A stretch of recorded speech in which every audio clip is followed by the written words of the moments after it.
বাবা, ঘরে আছো? রূপম বাবার ঘরে উকি দিয়ে বলল। বিনয় তখন মন দিয়ে পেপার পড়ছে। ঘড়িতে তখন সকাল 9টা বাজে। এই সময় রূপম অফিসে যায়। আইটিতে চাকরি করে রূপম, বেশ ভালো চাকরি। মানে বিনয়ের থেকে তো ভালোই। বিনয় তো সেই জন্ম থেকেই ধুঁকছে।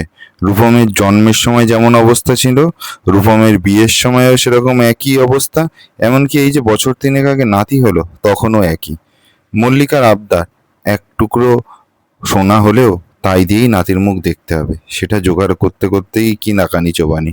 এখন ব্যাংক ভর্তি টাকা, কিন্তু ওটা খরচ করতে গেলে বারবার মনে হয় ওটা তো রূপমের টাকা। রূপমের টাকা দিয়ে ওর ছেলেকে উপহার কিনে দেবো? সারা জীবনের মতো হেরে যাওয়া মানুষ মনে হয় নিজেকে। একই রকম ছা পোষা জীবন। অথচ রূপমকে দেখো, ভালো করে তাকালো ছেলের দিকে। বড় হওয়ার পর আর তাকায়নি ছেলের দিকে। লজ্জা লাগতো, হেরে যাওয়ার লজ্জা। আজ অনেক দিন পর দেখলো ছেলেকে। কি সুন্দর একটা নীল রঙের শার্ট পরেছে, চোখে সরু ফ্রেমের চশমা। নিজের জন্য বেশ খরচ করেছে বোঝা যাচ্ছে। বিনয়ের মতো হবেই বা কেন? কত শখ ছিল জীবনে, অন্তত একটা জিন্স পরবে। মেঘে মেঘে বেলা শেষ হয়ে গেছে। আর শখ পূরণ হলো না।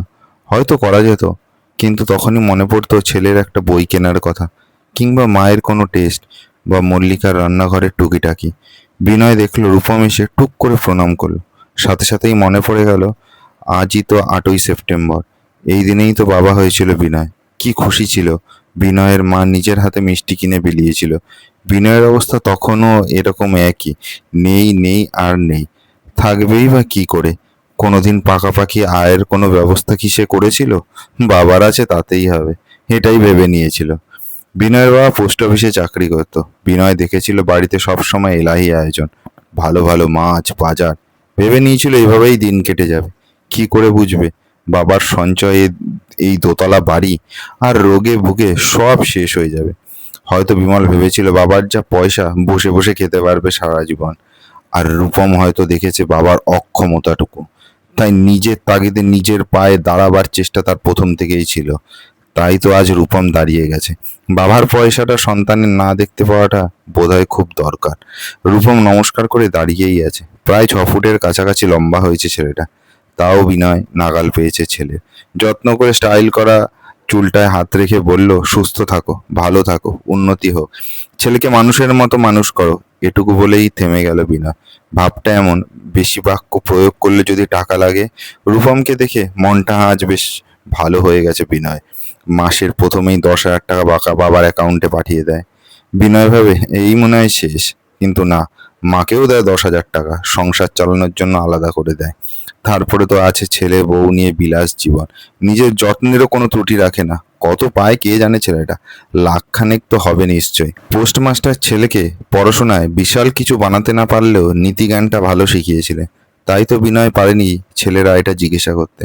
পোস্টমাস্টার তো এইটুকুই শিখিয়েছেন, কিন্তু বিনয় কি করতে পেরেছে ছেলের জন্য?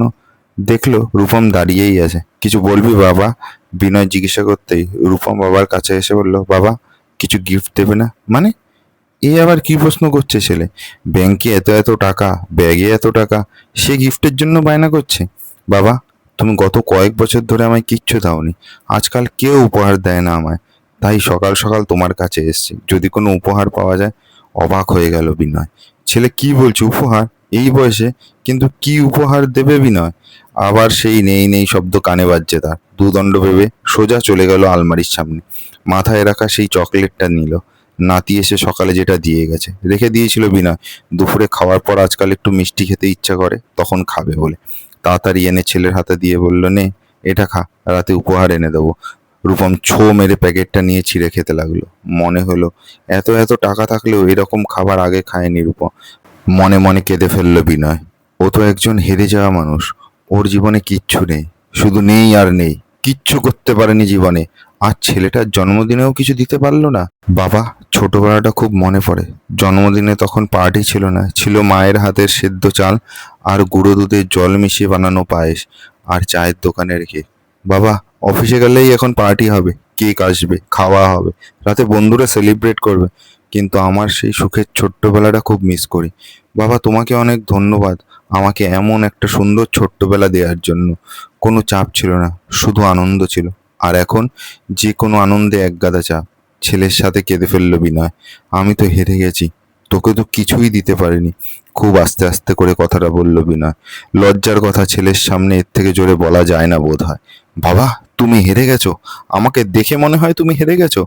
আমি আজ যেটুকু তো শুধু তোমার জন্য হয়েছে। তোমাকে ভালো রাখবো বলেই তো আজ এত কিছু। তুমি হেরো নয় বাবা, তুমি আমার হিরো। বলেই জাপটে ধরলো বাবাকে। বিনয়ে জড়িয়ে ধরলো ছেলেকে। অদ্ভুত এক শান্তি, জিতে যাওয়ার শান্তি বোধহয় এটা।